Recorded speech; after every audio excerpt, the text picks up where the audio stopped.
So anyway, so you can bring the house lights up just a little bit. We'll just take a few minutes. I started doing this several years ago, at these interviews, because I found that audience members kind of have a feeling that comics are born this way. You know, people will tell me, "Oh, I could never do that. I'm not that. I don't have that kind of." Well, it's comics come from everything and all walks of life, and I wanted people to understand that. And how do you become a successful professional comedian? Work. That's how you become. You're not just are a comedian. No one becomes a pro anything that way. And so starting off, Norm, I would basically tell them how you grew up, where your family dynamic, mom, dad, what they did for a living, brothers, sisters, just that basically how you grew up. I grew up born and raised in Detroit, Michigan. Went to Detroit public schools, and yay, Detroit! See, we're not all dead. You want a bigger stool? You want to be taller than me? But I grew up in Detroit. My father's a journeyman electrician, a master electrician. He's alive today, 97 years old, lives in Traverse City. Wow, I didn't know 97. that. That's awesome. And he's 97. He walks the mall 5 days a week. He's just an amazing guy. I can still call him. I called him once. I said, "Dad, this is me stupid, but my wall is humming."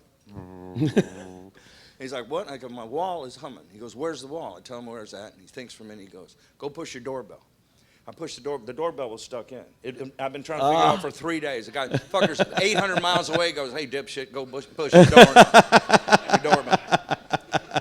But I grew up very happy. A lot of. And what did your dad do for a living? He was a master electrician. Master electrician. He was an electrician, and so we always got to do vacations. It might be just going in northern Michigan to a lake for the weekend or something. I have 3 beautiful sisters, raised with 3 sisters. Younger, older? I have 1 older and 2 younger. They were raised with something I never had, was a really cool fucking brother. But they you never had a vagina either. Never had a vagina. No. Well, you did. Rent one. You did. I rent one. Yeah.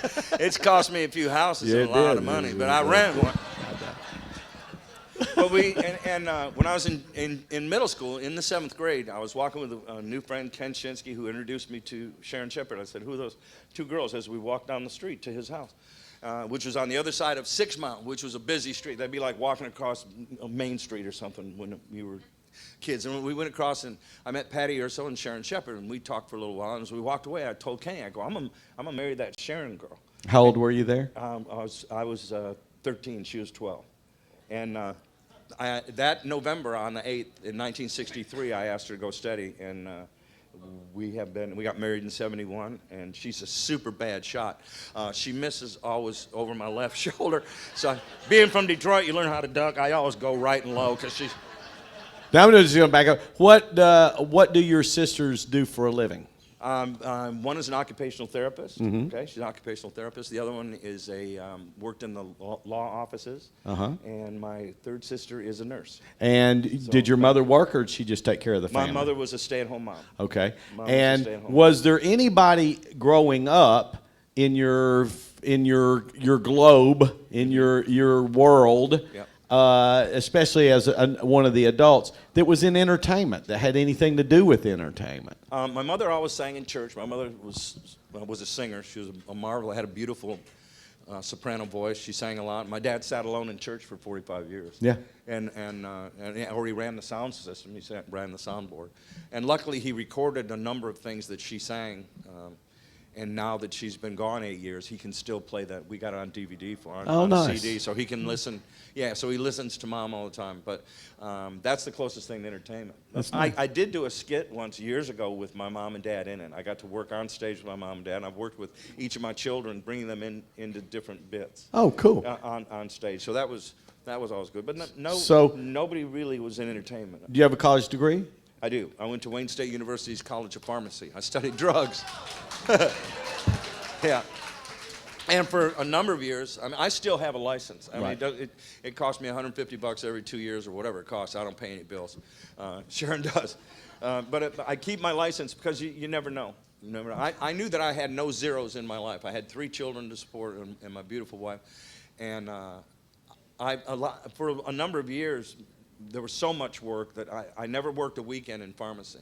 I would go to a company and go, dude, I will be your best and your people will have fun. So I'd work all over the state of Michigan, and because I was licensed in Michigan. So if I was working in northern Michigan, I would call the pharmacy scheduler and say, dude, I'm going to be up there Wednesday, Thursday, Friday, Saturday. Do you need any help? And they're like, yes. So I would actually get up, go to work, and work from 9 to 3, go back to the hotel that came with the gig, and take a hot tub, take a nap, come and work for an hour, and then do that. And so I made 2 incomes. And for years. were you able to do that in other states too? No, I later never on? reciprocated to other states. When we were on the road together, whenever our children weren't in school, that's when I would book around the country. So Gotcha. we would go as a family. Oh, got We ya. spent one whole summer finding the best go-karts in the country. You know how you'd be driving along and one of your kids go, Daddy, there's some go-karts. You're like, yeah, bullshit, we're going to the beach. You know, you just drive. And I would just pull off on every exit. It didn't matter. And now Ocean City, Maryland, by the way, Had the best was go-karts? Best go-karts, beautiful. Nice.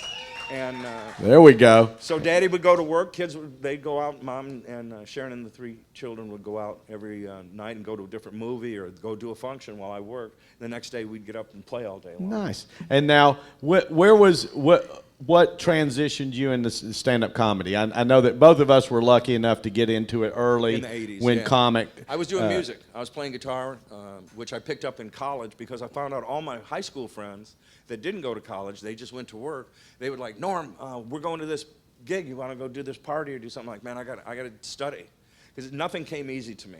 I have one son who's a genius. Christopher's got a PhD, and he's been smoking weed his whole life. So I'm just saying, I don't know, you know. And but everything was hard for me. In fact, my last year and a half, we had a group of 6 of us that was a study group, and we met 6 nights a week. And we would rotate houses, so the only difference was at the end of at 11 o'clock at night, you could just go to your own bedroom instead of drive or whatever. Oh, nice. So I went to pharmacy school, and after I graduated from there, I worked, like I said, both gigs, and I'd be I don't know, in Portland, and somebody'd find out that I had we called it a day job, okay? Right. At the time, and do a day job, and they'd go, well, then you're not a headliner. And I would take them outside, and I'd go, well, whose fucking name is that? You know? Yeah. But getting into it, I was doing music, and we Right. weren't very good musicians. So between songs, rather than just sing, and play, I would tell little stories about what my kids did or what my wife did, and it started getting laughs. And it got to the point where I had a band that would play. I don't know if you remember the Danny Thomas show, any of you did, where he would play. We'd go to the club, and he would sing a real song. I didn't do song parodies. I didn't make fun of music.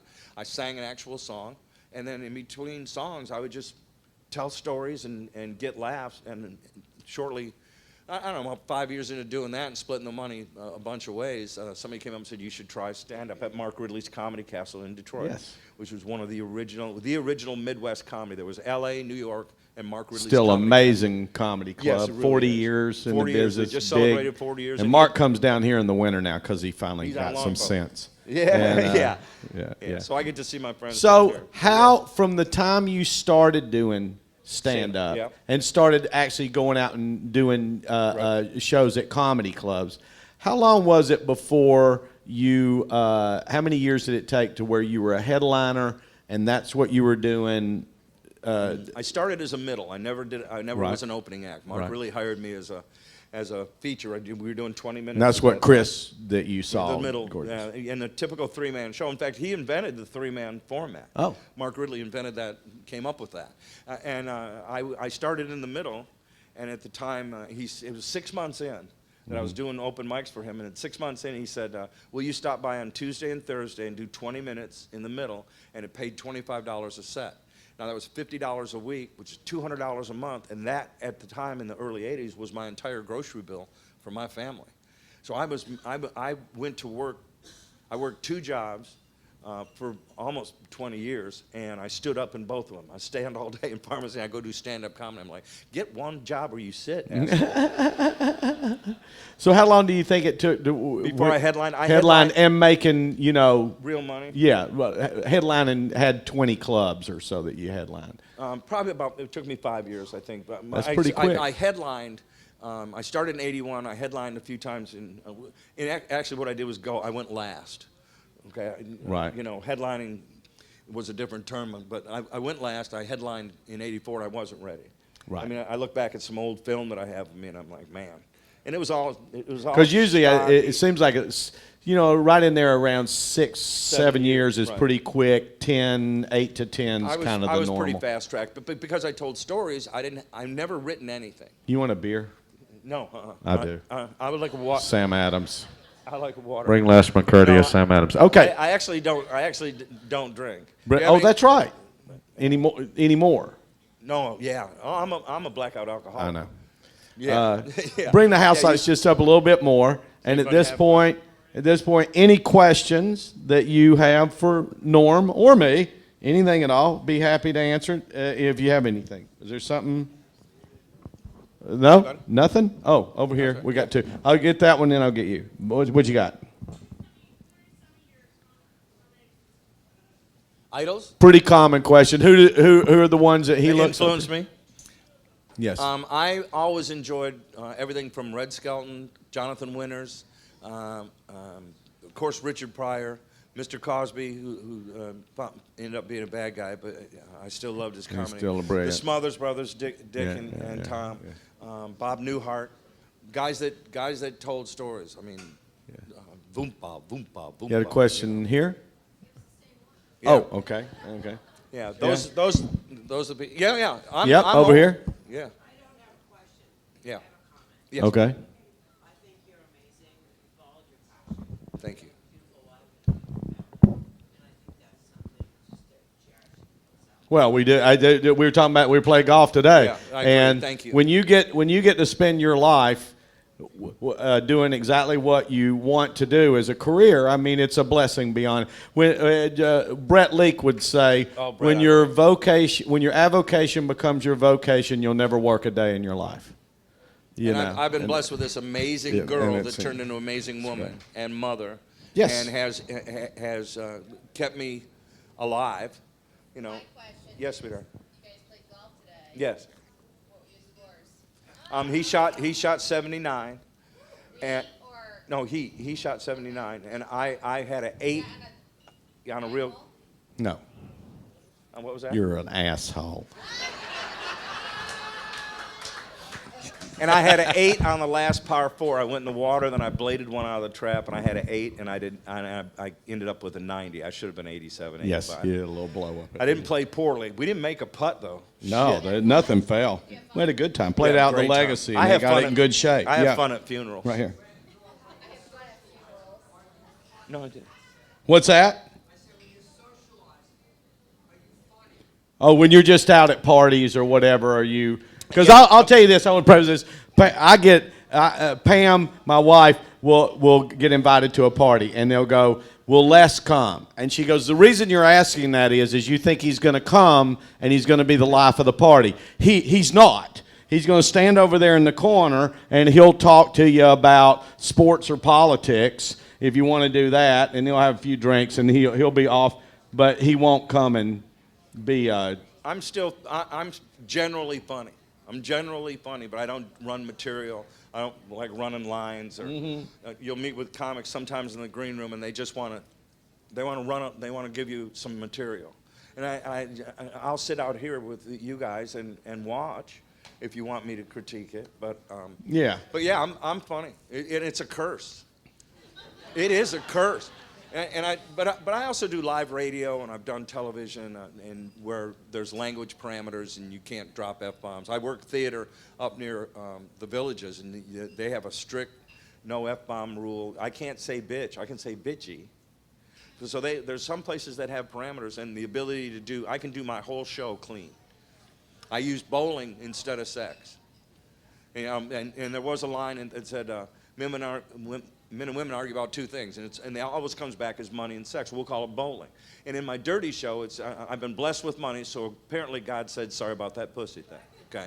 And in the clean show, it becomes, I've been blessed with money, and God said, sorry about your bowling average. Okay. 'Cause once it's set up, it both gets laughed. The pattern's pretty much the same, but just making it clean. Anything else? We done? Thank you very much Thank for you coming so out. We much really for coming. appreciate it. We Thanks, appreciate Norm. it. Thank you, sir. Green room's still open. Game zone. Thanks for coming out. We appreciate it.